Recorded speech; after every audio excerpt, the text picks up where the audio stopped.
Hi, welcome to episode 50 of the American Tributaries podcast, where to break out of the bubbles we've all been living in, we're using modern technology to explore the various currents of people in our great country, like a 21st century Lewis and Clark journey. I'm your host, Michael Whitten, here in Brooklyn, New York, and thank you for joining me in this exploration of America. Today, I'm delighted to be joined by an old friend, Cody Shaklee, who lives in Longmont, Colorado, about 25 miles north of Denver. Cody and I know each other from back when he was a manager at a few fancy restaurants here in New York City, and I was still selling wine for a wine importer. Cody, thanks so much for joining me today. How are you doing? And could you share a bit of your story? Thanks for having me. I'm doing great. Well, my story is I grew up in Colorado and decided to go to film school in New York, and I made one film. The goal of that was to make my grandfather laugh. I accomplished that, and then I kept on working on in restaurants. Worked in restaurants for 25 years, and now I happily run three laundromats. Oh wow, was that a big? I mean, I guess is I would think that in either respect, it's very like kind of customer. It's a customer responsive work. Is there similarities between running the laundromat and restaurants? Yeah, people get pissed off at you at either place. But it's more of um, it is very hands on with guests and customers and people using equipment and using everything. It's like they're being in their house at both spots. So it's an easy way to see how people get very comfortable in either location. And I've noticed more about you know just like you can't teach someone how to dine at a restaurant, you can't teach someone how to do their laundry, especially their laundry. They've been doing it for years. They know better than you. Fine, Yeah. that's yeah, do it. Okay. However, don't break my machines. Yeah, yeah. It's. I mean, it's very. It's a very fascinating like insight you're getting into that because you really are like seeing people in a setting that's both very different, but one that they're gonna act very comfortably in. Yeah, people. I mean, one of our biggest problems now is that people tend to leave their like you leave your laundry inside the washer or inside the dryer at your house, and you go run an errand. People do the same thing at the laundromat, but they don't understand that other people are in there, and if you're not attending to your clothes, something might happen. Yeah. And when it does, because it does happen a lot, it's always tries to be my fault or the fault of my staff or something to that effect. It's kind of interesting to see the differences between all that. Yeah. Is there, I mean, one of the things that I think about from like the wine world way back when, right, was that there are those like really big importers that are kind of like, delivering, the more the brands, the commodities, right? And they're getting a lot of money for those things, whether it's like the spirits or the wine or whatever. But I also kind of felt like a lot of the contacts that I'd have would be a lot more maybe more quick to get frustrated with that importer or that distributor versus like me. And partly it's probably because I wasn't selling them as much because I just don't have that as much to sell them. But like I also wondered like how much like money or how much when you make it a transaction people change how they treat you. Like do you think it's like I guess what is it that probably takes people that because like you see those videos of like Karens, right, where it's like somebody just goes off. How much of the problems that you see is just that person's problems following them into the laundromat or the restaurant, and how much of it is about like the nature of the setting or the transaction that's happening? Uh, a lot of that happens because of outside influences. However, if something happens within the laundromat or within the restaurant, it could be that one last thing that pushes somebody over the limit, and we see that a lot. It's like, um, did you look inside of? Did you when you're sitting down at a table? Did you look to see if the chair might not have been wiped, or if you look inside of a dryer, if everything had been taken out? God forbid there's a pen or a crayon or something Mm, inside somewhere, or you get it on your clothes, and that is going to be the catalyst for people to jump into um their Karen mode, I guess. Yeah. Yeah, and and then I think like with restaurants, one of the things, and I think to me the restaurant setting is very unique because, and maybe it's the same thing for you in a different way, but like in restaurants, like people sit down and they might have, if they have something they're familiar with, like a burger or something, they're already thinking like, I'm getting ripped off here. Like I could make this for $3 and you're charging me $23 for it. So there's already kind of this built up almost resentment, and without any appreciation for all the other things that are happening that are making this experience the one that they're paying for. Because you don't tell them either. You don't say, hey, come in, and by the way, the check here that is $150 for you and your date, this reflects like the electricity bill, the air conditioning bill, the cleaning bill, the staff salaries, the rent. They just see it as one thing. And I don't know how many people just kind of go in kind of, I don't know, like either feeling entitled or feeling maybe they're stretching their limit of what they can spend. I don't know. Yeah, that tends to happen a lot. If when I first took over the at least the in the laundromat industry, when I first took over all of mine, I had to raise prices because they hadn't been raised in 2 or 3 years at all the locations. Because I bought three laundromats within 6 weeks of each other, and each has their own little hiccups, their own little things. But one thing was for sure is that all of the prices needed to go up a little bit to reflect utilities, mostly because utilities right now are getting to be awful, Yeah. and it's been a, a trial. It's like, hey, this cost $2 to wash my clothes last week. Now it's $3. Why? I could do this at home. Everything to that effect gets into our our day to day, and having to explain that exact thing is like, they don't care about your utilities. No one cares about anything that's happening on your side, even though you have justifiable issues that causes for things to um, uh, and justifiable expenses that we have to go through. Yeah. Well, I wonder. Thinking about it, I think that I would think part of the problem when you have the price changes now is that there are companies, and you're the man in some respect, right?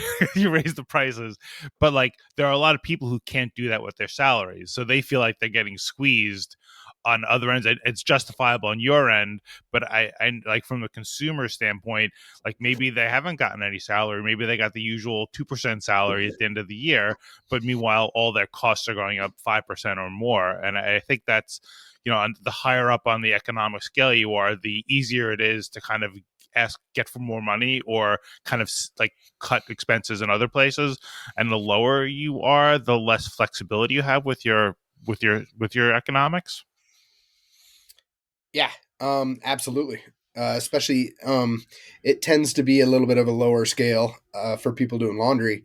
And in the last restaurant that I worked at, we were comfort food, um, and so people believe that comfort food needs to be cheap.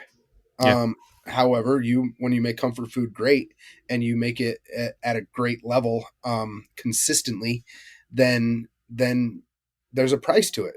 I mean, if you look at barbecue as a for instance, barbecue is expensive, but people's like, I can make from your point earlier, I can make I can make this at home. And why don't I? Because you don't want to spend that 12 hours it takes to smoke that brisket to get into anything that it takes the time and effort to do it. However, they'll pay someone to do it and get into the finer details of electricity and rent and everything that you were discussing earlier.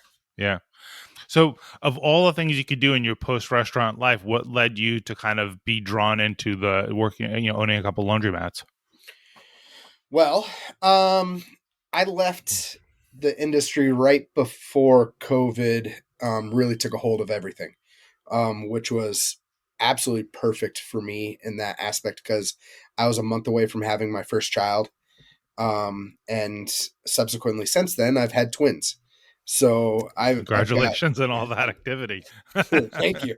Uh, I had three kids under three, and we had a huge issue and problems with the second pregnancy for my wife, where she had to have a couple of in utero surgeries to make sure that our kids were healthy. Um, so with having three kids, and if anyone has ever worked in the restaurant industry and knows about it, it's not a 9 to 5. It's not a I have 8 hours to work and then I'm home and I can forget about it. It's 60 to 80 hours a week, especially my last position. I was a director of operations for an amazing company, but it's a lot of work and not a lot of time for me to be with my family. So with that, knowing that, you try to buy things that are or work at a place that can be more flexible. And I was extremely lucky enough to have a great family and a great support system to where I was able to put offers on a few businesses that I could run myself, have some flexibility. And if you ever hear anyone say that laundromats are passive income, they can go jump off a cliff, because there's nothing to that effect as passive. I was here every day for the first 8 months. So, Wow. yeah, I was laughing with my wife is that, my truck, I bought a truck in, right after I bought the first one. And I've had it for 2 years and 4 months, and I've put 91,000 miles on it. So I drive a Wow. lot. So I get Yeah. a lot of time to listen to podcasts. And hopefully this one is on your radar now, at least. Absolutely. um and so and like so the I guess the were there what did you expect, and what I guess has it met those expectations? Has it changed as far as like the quality of life? Did you think that there was, it was passive income? Well, at the beginning, because I did two things. I got my real estate license, and we started this. So, my thought was I'd be able to spend a couple days a week, um, fine tuning the laundromats while I actually worked as a real estate agent.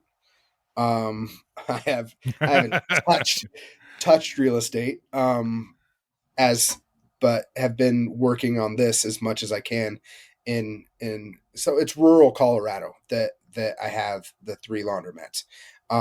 And bringing some of my restaurant acumen and into the fold with it, I try to elevate it a little bit from what we have, make repairs where it's needed, and figure out where I can squeeze every last dime, um, out of anybody that's coming in that wants to spend it. I used to say that in the restaurants that I had, if I go to a restaurant with my wife, I know that I'm opening up my wallet, and you start selling me things, just start taking the money out of my wallet.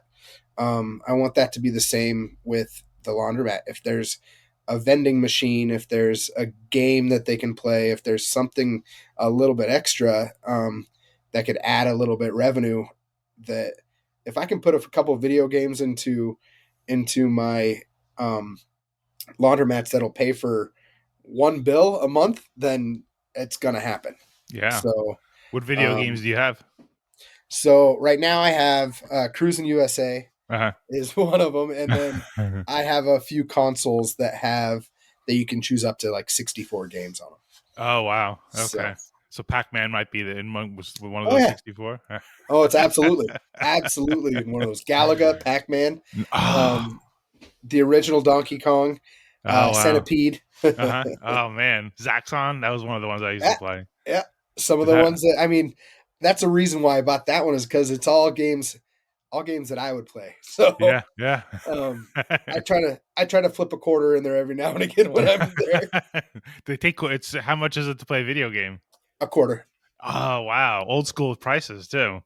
Well, I had it at 50 cents and it wasn't making any money, so I decided, this is, as soon as I had enough money that paid off what I paid for the machines, I lowered it to a quarter because it's all gravy after that. Yeah. Oh, that's great. So I mean, it sounds like I'm sure that's probably one of the more fun parts of the venture is kind of deciding on what video games to have. yeah, absolutely. I mean, I think about it all the time. What else am I going to do? Am I going to put a crane machine inside my um what more fun, like I've been looking into, even though it's against the state codes, but I wanted to get one of those coin pushers that you put coins in and you can win prizes and stuff to that effect. But it's I just found out that Colorado, I'd need a gaming license for it. Oh wow. So Okay.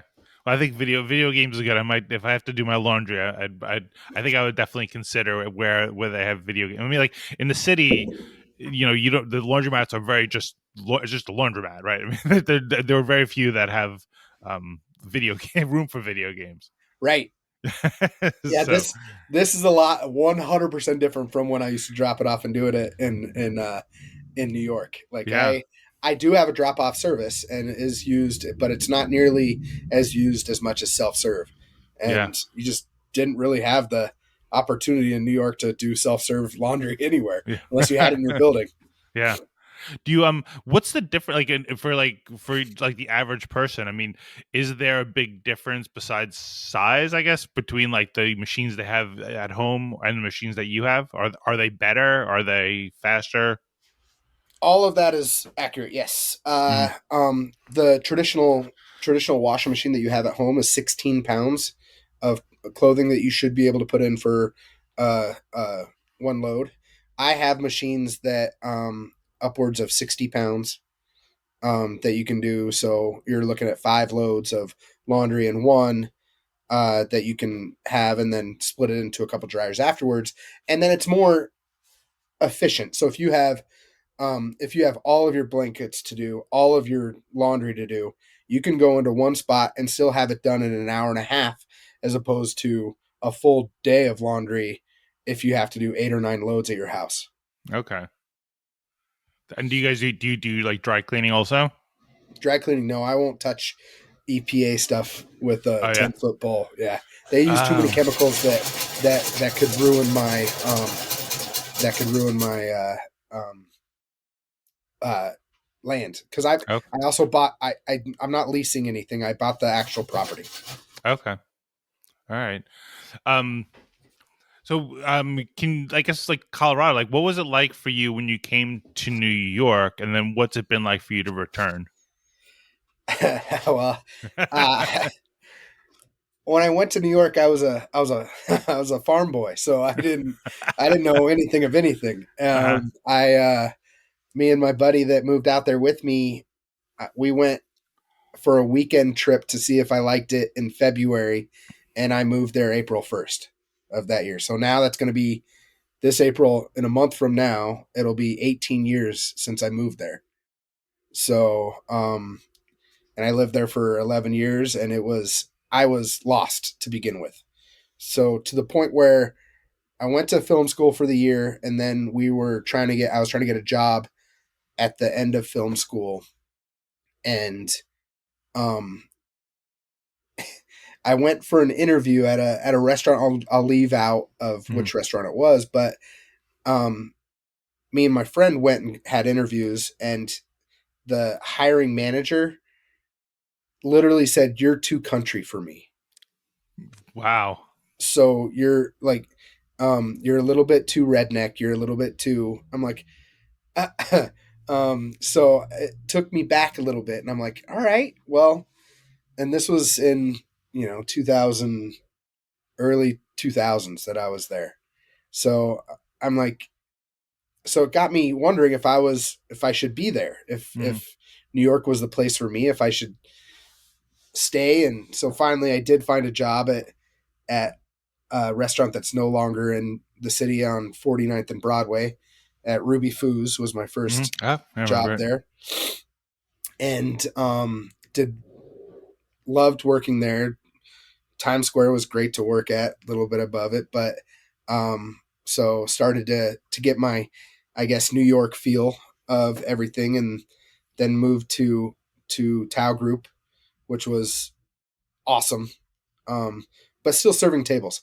And serving tables in New York, you're either an actor or you just want to have fun and make a lot of money doing hardly any work, which probably shouldn't say out loud, but uh, we we did very well for ourselves, and then you get to a point where you want to manage, and that's when I went to Samba and made got myself into the management role there, and started managing ever until I left the industry.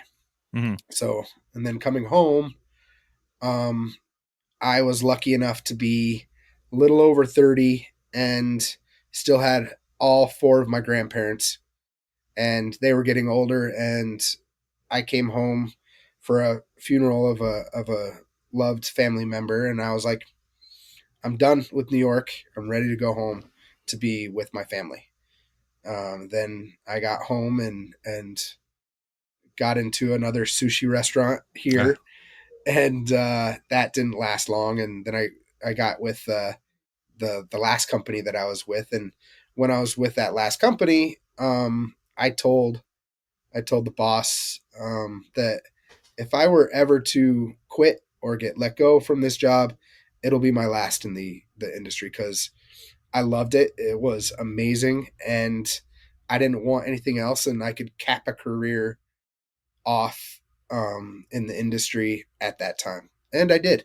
So then just came home to be around family, and now I have a family, and it's been 8 years since I've been home. Wow, the time goes fast. It doesn't. Just doesn't feel that long that I wasn't dropping by you and having long extended dinners and talks and Yeah, sampling lots of good wine. yeah, I kind of miss those days too. Yeah, and it's not so bad, but I think that the family obligations or like desires and those late hours, like for me, one of the things that kind of propelled me to at least like think about other things was just like having to be out late at night and like missing the last 4 or 5 hours of the night and not really having much control of that, or if I were to like decide not to do that kind of thing, realizing that it wasn't serving my clients well, because I realized that for me at least part of it, the job was I want to do it as well as I can, and and sometimes you have to be out late at night if you're going to do wine sales, Right. and if you don't want to and you're out doing it resentfully or half-heartedly, you're wasting everybody's time. Well, that's a good point. So you yeah, if you're not wholehearted into it, you shouldn't be doing it anymore. Yeah.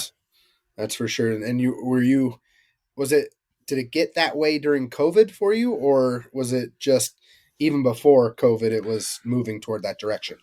For me, I think it was as the city was opening back up and restaurants were like getting back online. There were a lot of new restaurants and there was a lot of new buyers. So I think after having done it for 10 years, I've been doing it enough to know that okay, so the landscape has changed. You got to be back out there, getting to meet all these new people, and in meeting the people it's great, but there's a lot of rejection in sales, and if you don't have the energy and the positive outlook to kind of get past that, then it's going to be a very unsatisfying job. And I think after doing what I had been doing for like, I guess like 12 years, I felt like I had kind of confronted the all the challenges that I could, and I wanted to do something different. So I decided to give my wife a post-COVID heart attack and suggest to her that I leave leave my job and try to do some good for the country and learn about people through podcasting and travel. I mean, that doesn't sound bad. No, no, it's been. I mean, to me, it's been so. I guess rewarding sounds too trite, but it's meant so much to me to be able to have, frankly, an excuse even to be like, hey, Cody lives in Colorado, and it'd be great to talk with him. Like, so to connect with people who I haven't had reason to connect with, and also just to connect with random people where you're just like, oh, I do a podcast. I saw you're from whatever, Colorado, Idaho or something, would you want to come on a podcast, and having very impromptu, brand new conversations. But it's I've found it rewarding, and I think New York City, the danger is, I think we all live in bubbles. New York City is just a bigger bubble, but you get kind of deceived into thinking that you know more than you do, because there is so much. So I think kind of giving myself the opportunity to talk with people, you learn a lot. So I mean, you've bridged both worlds. I've always lived in the New York area, so when you know a lot more about the country than I do, because I've never lived in the rural part of the country, much less out by where you are. Yeah, it's a little different. Um, there's a lot more cows, a lot more cornfields, but it's I would I miss you see you see shows that have New York on it all the time, and even to this day, my wife looks over and she can just see me looking at whatever we're watching, whether it's Law and Order SVU or something that's going on in New York, and she goes, "You miss it, don't you?" And I'm like, "Yeah, I do." However, I wouldn't change where I'm at for anything. But if you don't live in New York and you had lived in New York, you will always long to be there, and you'll always miss what you had there. But to recreate that what I had there is, um, there's only a finite amount of time that I could have done it, and that was it. Now I'm on to a different chapter, and having that other chapter back home and close, and we talk a little bit about if we were to be somewhere else, um, or what we want to do in retirement come 20 some odd years from now. And there's two places that we would love to be, and that's Kauai and Wyoming. So if we could split time between those two places, Hmm. then I could consider everything that I've done to be great, as long as I can pass on something to my kids and be able to live out days in those two places. Yeah. I'd be happy. All right. A couple more laundromats, a couple more video games. Yeah. Well, a lot more video games if I wanted to be in Kauai for a little longer, but Yeah. So, but so did you feel like after your time in New York that you like changed, or that you kind of just found your spot? And then I guess the other question is, were you? I mean, when you look back at yourself, like, do you that manager who said you're too redneck, too rural? Do you see what they were saying? Not to say that that was right. That was a right reason, a justifiable reason to say no job. But do you look at yourself like, oh, I see why they were seeing that? Like, what's as you look back at yourself? I definitely have changed. I was a lot more, and I don't know if it's because of New York or it's because of the service industry or anything to that, what to attribute it to, but I was very shy growing up, and now it's because I I still care what people think. I just have my opinions, and I don't care if people agree with me or disagree with me, as long as we can talk about it and we can have a civil conversation about my beliefs and your beliefs.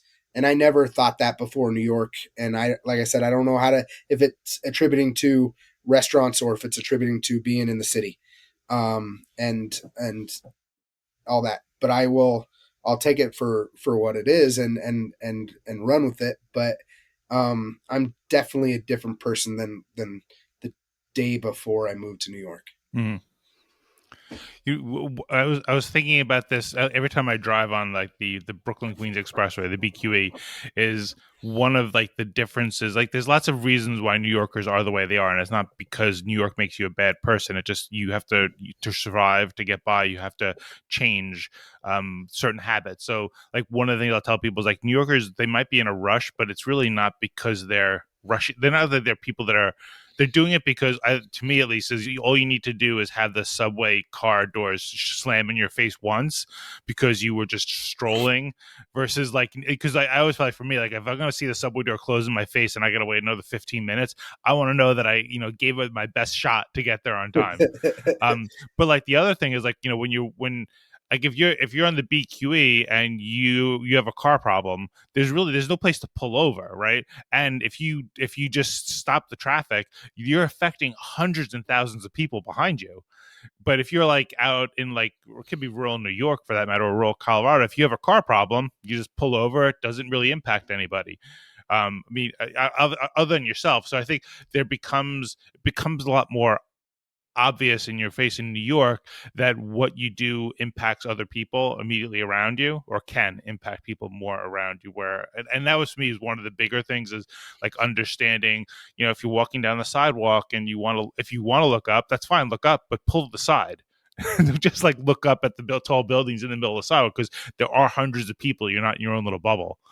So Right. I think, to me, that's, I think, some of the, there's the small realizations, but definitely like you become aware of all the other people that are on top of you, and you make small adjustments in your everyday like activities. Yeah, when I got home, everything slowed down, and it was, um, running restaurants became like I got to learn subtle nuances of restaurants, as opposed to, all right, we're gonna get hit with 1,000 people coming in 2 hours, and so you just put your tail between your legs and go. Here, Yeah. you're able to actually speak with guests, speak with people that were sitting at tables, and learn a little bit about them, and know that if I do this correctly, they're going to come back next week, next month. New York was, oh, you're here from this city, great. Um, you're here from that city, awesome. I hope you have a great time. You'll probably never see 95% of the people that I saw at restaurants in New York again. And here in Colorado, it was, I would see 75% of the people again, um, weekly, monthly, and see them and know their faces, and be able to have actual relationships with people that have um, come into the restaurants. I mean, I re-met my wife at the last restaurant I worked at. Oh wow. So we went to high school together, but I saw her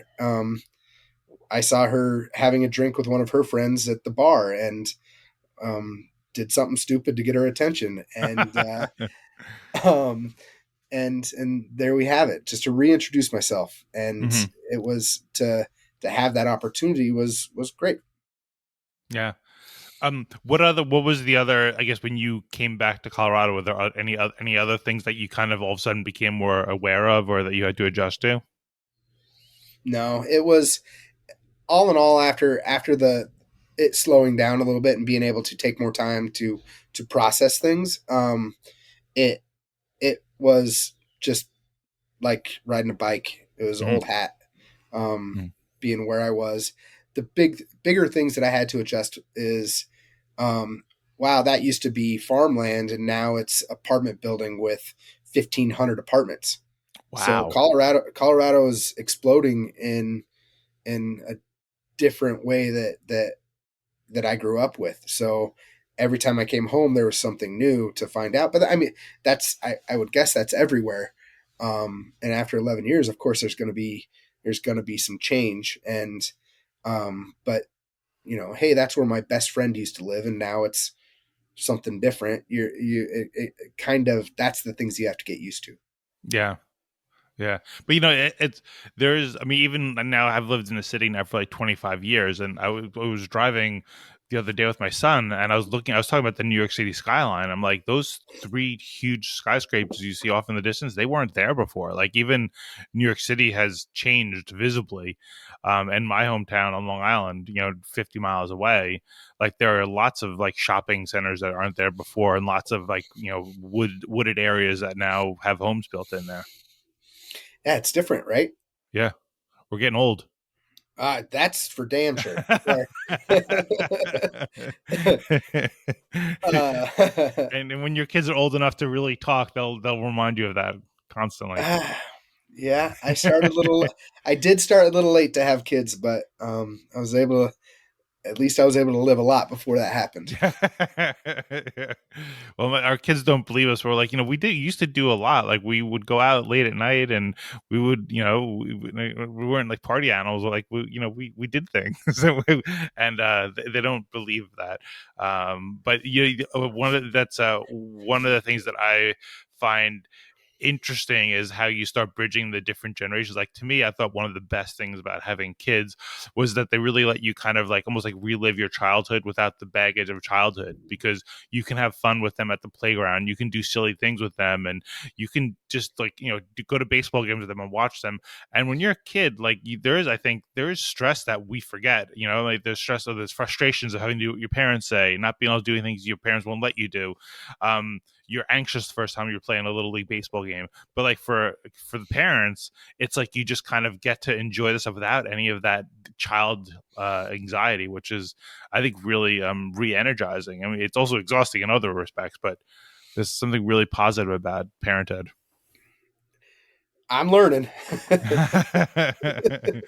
if it feels like the blind leading the blind, then that's parenthood also.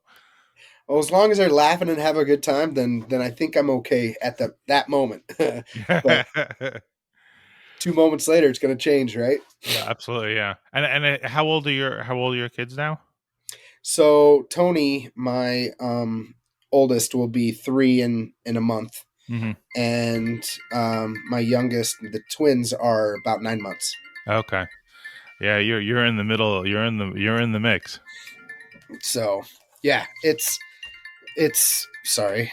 That's a Um, yeah, I'm excited to be in the mix, and I'm excited to learn all these things about my kids and the personality that they're growing, and seeing what what they like and what they don't like, and being a dad is amazing.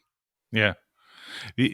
What we've seen is our kids are now, Miranda's gonna be 17 soon, Everett will be 13 soon, Atticus will be 11 soon, and there are fundamental personality traits that we saw like before they could even talk or barely talk, that is continued through to like now. So in that kind of debate of like nature versus nurture, I mean, you can definitely have impacts, but the kids are definitely wired to be certain kinds of people, for Well, sure. I think you were just having Atticus when we were doing business together. Yeah, that was 2012. Yeah, yeah. Yeah. So, um, I mean, I remember that decently, pretty vividly about you being how excited you were, and wondering at that time, well, I wonder if that's ever going to happen for me. And You got the bonus. You yeah, got oh twins. man, yeah, and they'll probably be the death of me, but at least I'll go down happy. But the interesting thing is when you talk to them, like you'll have this that however many years you had in New York City, where and they'll just be like that'll be probably incomprehensible to them that you were actually you lived in New York City. Yeah, and they'll know nothing of it until I take them and do the same thing that I do with everybody that comes in from New York City here.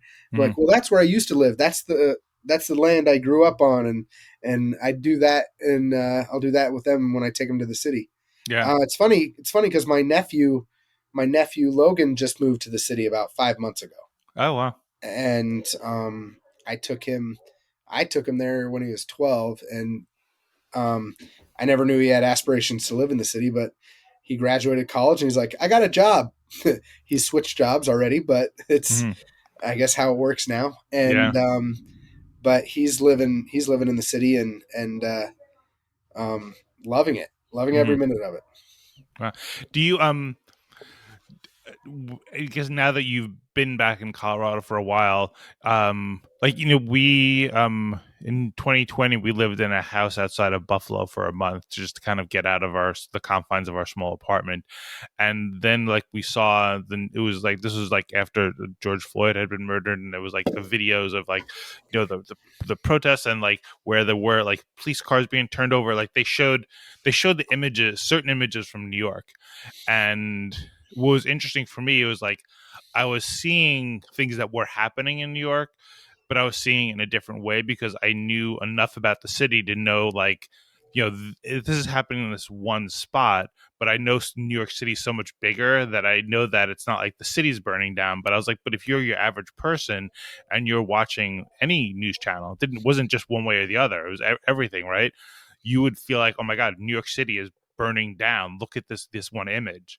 So do you find now that you're back in Colorado because you've lived in New York, like do you talk to people who've never been to New York who have like very not full impressions. Like it might be an accurate thing that they read about or saw, but it's not at all a full, depiction of, or understanding of New York. Absolutely. And that happened when I was in New York for people asking about Colorado too. Sure. So it's people ask all the time, well, isn't it dangerous in New York? I never felt in danger at all living in New York, and I lived everywhere. I moved the first 7 years I was there. Mm-hmm. So it was, and then people in New York were always like, well, it's always cold in Colorado. It's so much colder in New York than it is in Colorado. Like, and I don't hitch a horse anywhere. That's the other thing I got. Um, I have there's horses on our property, but we don't uh-huh. hitch them anywhere. Uh-huh. um, but it's funny to see like people don't understand that. Yes, it's absolutely extremely snowy in the mountains of Colorado, and it is extremely cold. But once you hit Denver, and once you hit right outside into Boulder, it's semi-arid, so it's almost a desert where we're at. This year's been awful in how bad it's been with the weather, but most years there's more 60-degree days in January than there's days below zero. Um, so it's this year's the outlier because it's been wicked, wicked cold and snowy. Mm-hmm. Um, but normally it's nice. Normally I'm in shorts and a t-shirt. Wow. Me even like most of the time. Yeah, I'm in shorts right now. Now so is the state kind of, I mean, is it basically just like putting it into context, like you've got the eastern part of the state that's kind of the lead up to the Rocky Mountains, so that's where the arid part is versus the snow peaks and stuff? Is that Right. basically it? Yep. Okay. And that almost goes directly down the half of the state. I mean, Colorado is when you look at it on a map, it's a square. So the left hand side is mountains, and the right hand side is just flat, and you can see 15 miles in every direction. So like the kind of, it's basically like Great Plains, like when people picture Kansas, that's what it looks like. It's an extension of Kansas, but better. I was looking at a map, and I was kind of jealous of, for a very simple reason, but I was like, Colorado like touches all these different states. Like there's like six different states that touch Colorado, and then you've got like Arizona and like the Four Corners area, and then like Texas isn't even that far from Well, the southeastern border. it's not that far, but when I drove to South Padre Island from Denver once, and you hit Texas, and you're like, awesome, we're almost there. Wrong. You are not almost there.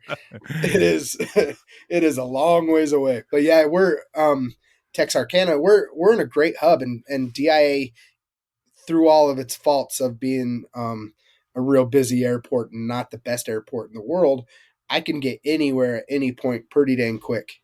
Yeah. And is that not quite in the center, but you still like you've got because it's Utah's to the west, right? Yeah, Utah. Yep. So you're close to the west coast, but wow.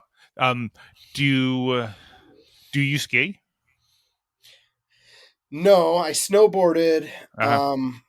earlier on in life, and then I tore my ACL when I was 20 and just stopped after that. Hmm. Um, I I love the mountains, love being up there, but I never really cared to be on the slopes. Yeah, I've never skied before in my life, so if you did say yes, it would be a very one way conversation. No, it's awful. I think to me, like I never got started when I was little, and it just seems as I get older, like one, there's the fear of like getting hurt, and you realize how fragile your body is as you get older, and the other part is like the startup costs just seem so like just so hard to kind of contemplate that we've never been able to kind of get motivated to go to the slopes and try even. Well, when I was 8 years old, my father moved to Vail, so I had every opportunity to go up there. But I'd rather. I had more fun. There was a little ski area, closed down ski area outside of Vale, in between Vale and Eagle Vale, that had a sledding hill.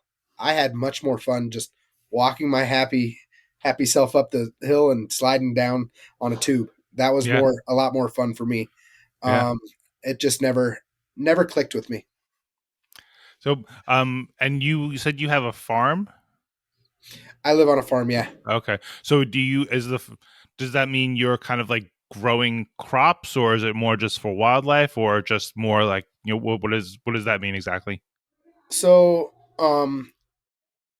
I live on 40 acres, and we 2 acres of that is where my house sits, and all of my garage and um, everything that I have is.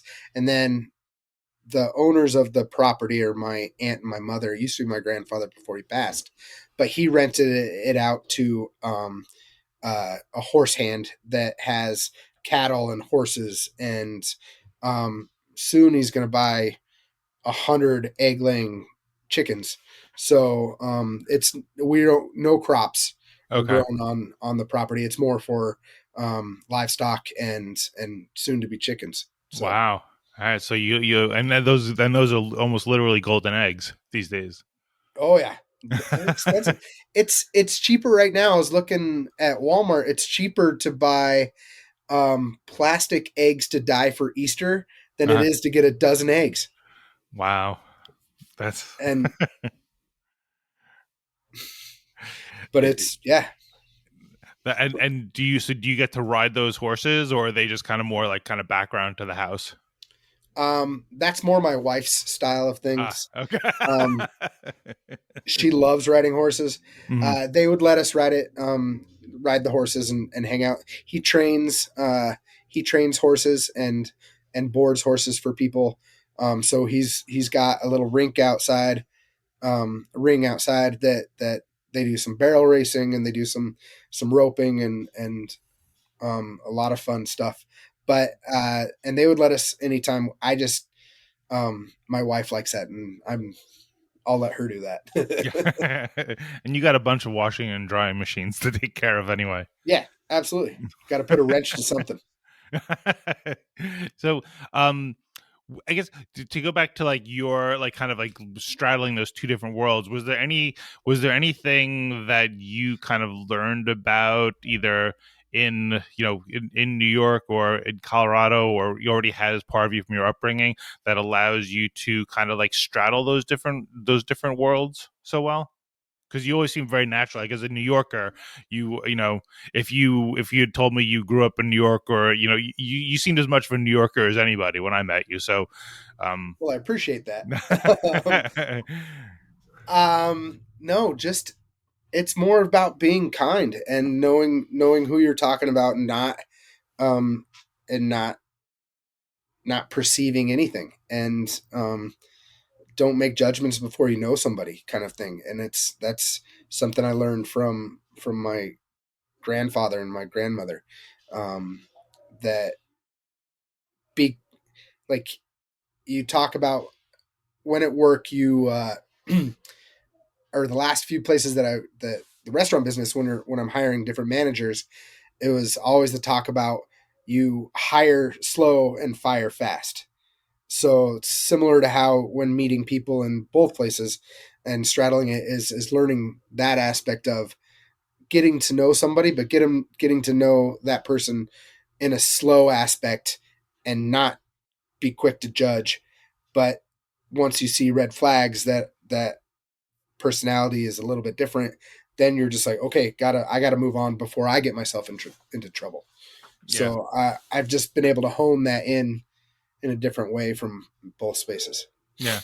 Although the interesting thing is, like for you, I think also in restaurants is that my perception of the challenges of like being on the floor was that you come to a table of people and you know nothing about them. So in some respects, like you kind of have to make some kind of snap assessment of what these people are like, so you can kind of customize your presentation to them and know what kind of wines to recommend to them without really knowing very much as well. So it's interesting that you say that because Well, you do, but you also get luckily in that you traditionally, not as a server, you're able to ask certain questions because you're supposed to be there, but as a manager and going to a table, you at least you do have a few questions that you can ask the server before you touch the table, so Yeah. you have a little bit of knowledge before going there and taking up any space from that table. And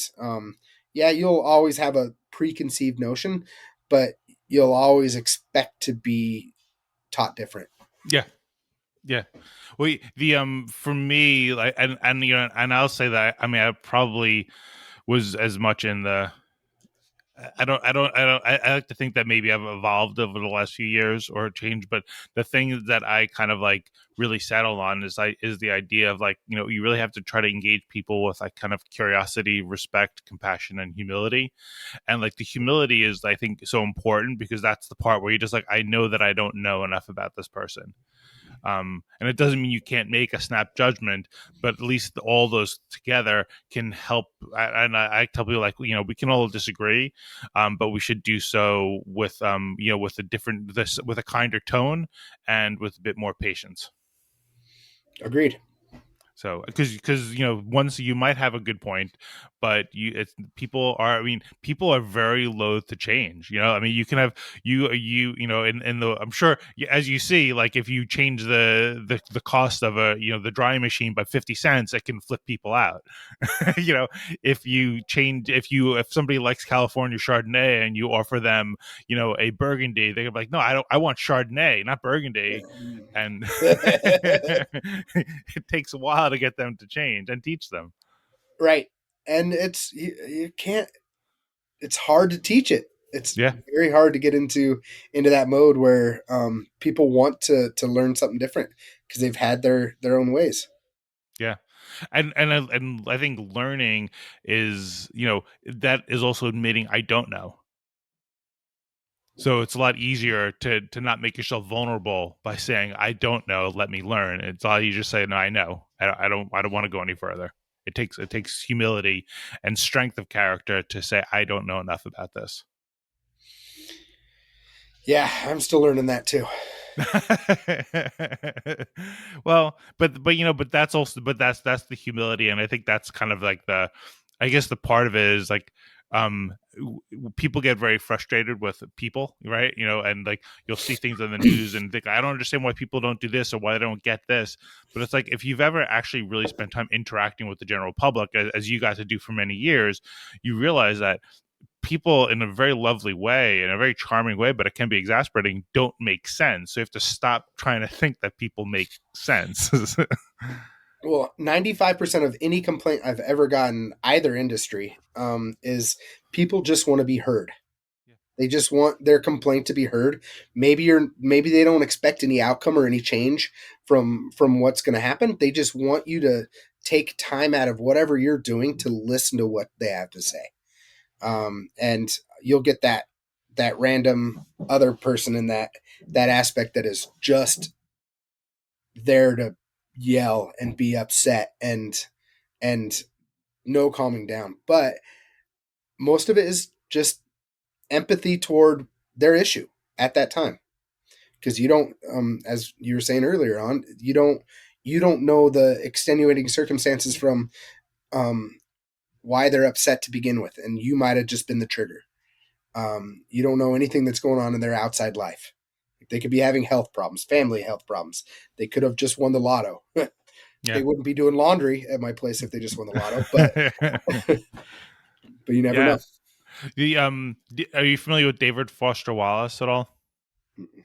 So he was a writer, and he did this commencement speech, and the name of it is called like "This is Water," and the speech starts with saying like there are these two young fish hanging out in the water, and this old fish kind of comes by and says, "Hey boys, how's the water?" And the two fish look at each other after the old fish swims away, and they're like, "Water? What's water?" And The point of it is there are things that you take for granted that you forget they even exist, and for people it's about our perspective.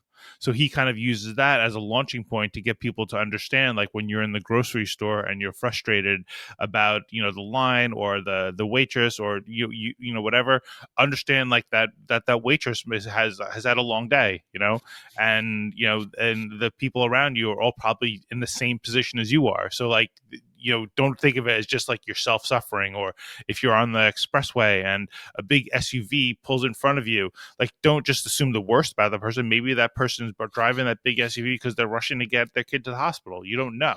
Doesn't mean that your worst assumptions maybe aren't true, but it also means that your worst assumptions are probably not true. Absolutely. Yeah. So, the more I guess we can all think about that, the better. So is there anything else that any other like kind of like in misperceptions of Colorado that you'd want people beyond Colorado to know about, especially for an ignorant New Yorker like myself who's never been there? Well, the Broncos are going to be good next year, even though they sucked last year. um, well, I mean, there's a lot of Boulder's a lot like New York City. Um, a lot of the same ideals, a lot of the same actions that um, happen in New York. Like New York is a very smart city. There are so many people with higher education than there are anywhere else, and within that city alone, it is a lot of people from out of town. A lot of people from here aren't from here. Similar to New York. New York is the biggest melting pot in the world, right? And same with Colorado. You hardly see people that were born and raised in Colorado. When you see a native of Colorado, it's very far fetched. So the if you want to move to Colorado, don't. We're full. Um,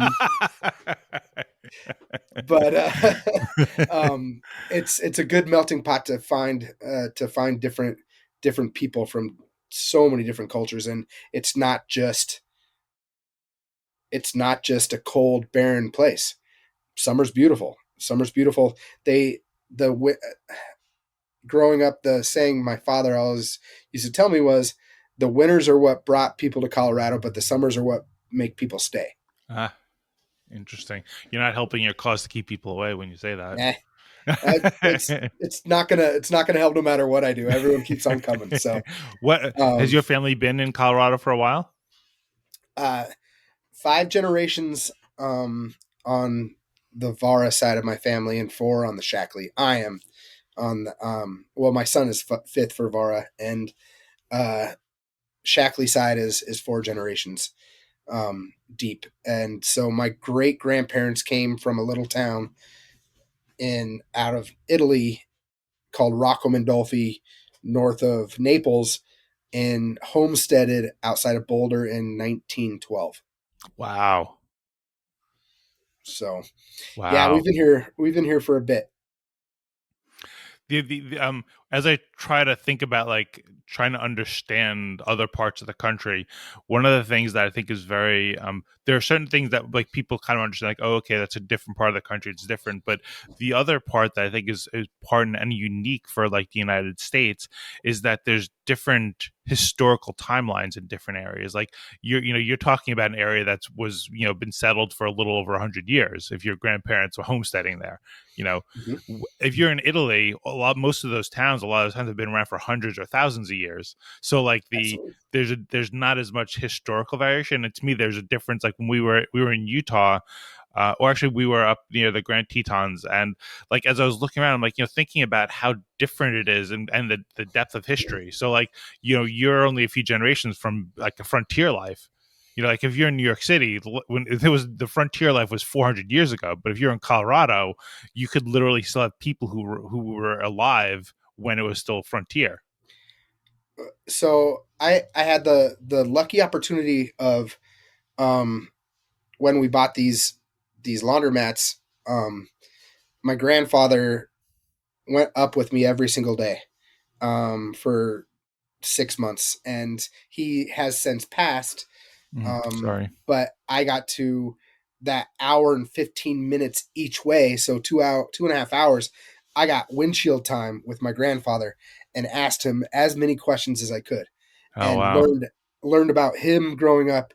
And he was in World War II when he was 16. Oh wow. um, and he was a CV in the Navy, and was in the Pacific, and it was toward the end of World War II. But you know, certain things he doesn't want to talk about, so I didn't go there with him. But learning things about uh, where the mine was, so there, right where I was born, was there's a coal mine right by it. So people, the coal mine would go down 300 feet, and be there was a city that was on part of the property that's no longer there. So there was a tent city and 10,000 people that were all coal miners. And my grandpa went to high school or elementary school in a spot that there's no city anymore, but it was a mile and a half away, or a mile away from where their farm was. And he used to talk about how his father used to sleep in the watermelon patch with his shotgun, so the kids from the town wouldn't come and steal his watermelons. Oh my god. And learning those kind of things, like him and his two brothers. He was the youngest of 13 in an Italian Catholic family, where his mother was 54 years old when she had him. Wow.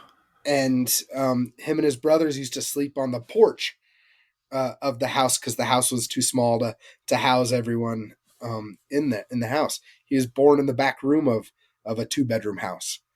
I mean, some of those, I got priceless time to sit and talk about how it had changed from when he was born in 1928 up until till now. And now, unfortunately, as we talk about it, on the family property, there's a 2 car dealerships and a Holiday Inn, and so it's different.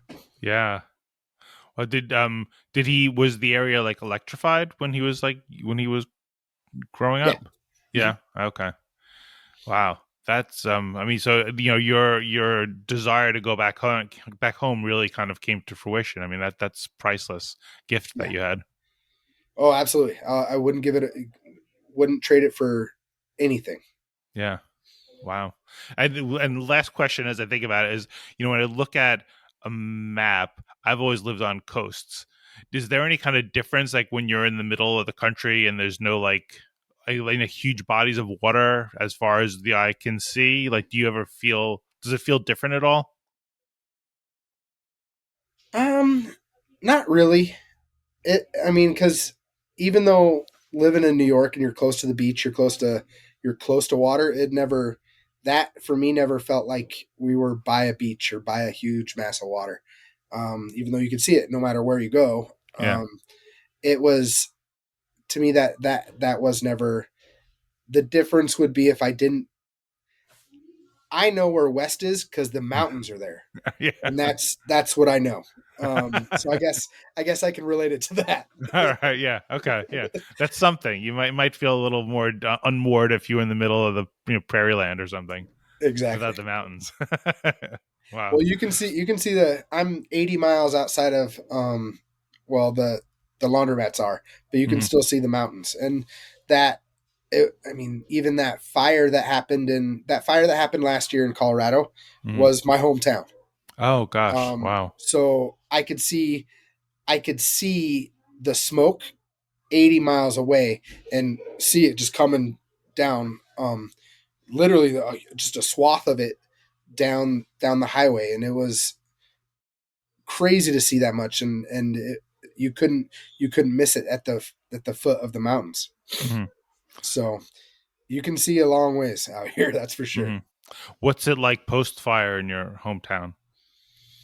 A lot of friends, they just I think it was like 2 or 3 weeks ago, they just finished rebuilding the first house there. It's been hard because no one expects a catastrophe like that, and obviously insurance companies don't expect that to happen. And now having to pay out, they're there's a lot of loopholes in insurance that you get the price of the dwelling, you don't get the price of the land. The price of the land is more expensive compared to where the water tap is, and compared to a rebuilding process. So people aren't getting, and especially with how housing has increased over the last few years, people aren't getting the worth of what their property was. Mm-hmm. Oh, wow. So it's been a hard road to toe for people that have lost it, and even the people that hadn't lost it. Like, we have friends that the smoke damage was awful. They had to live in a hotel for 2 months, and they it did a pretty big toll on a lot of people. Mm-hmm. Wow. I'm sorry to hear that. Well, you should. I'm sure you've got to run around and fix some fix some machines and stuff. Before we finish up, I'd love to ask, like, like what gives you hope at the end of the day? My kids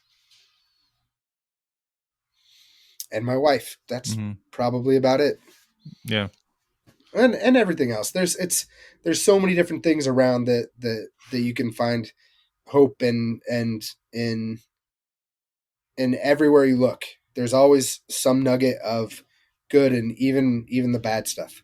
So even if it's learning something that you'll learn from it 50 years from now, or, well, I won't be around in 50 years, but someone might be able to learn something from that. Yeah. But I think that, seeing people grow up, and seeing, still being around family, and knowing how happy I am to be around them, and possibilities of what's going to happen for them in the future, and being able to hopefully provide for them is my hope. Oh, well, great. Thank you. Okay. Well, Cody, this has been fantastic to be able to catch up with you, and I appreciate your openness to coming on the podcast. So, I mean, thanks so much for coming on and talking. Thanks for having me. Right. And thank you to all the listeners and viewers out there. May you go out and explore our country with curiosity, respect, compassion, and humility. All right. Take care, Cody. Thank you. Thank you.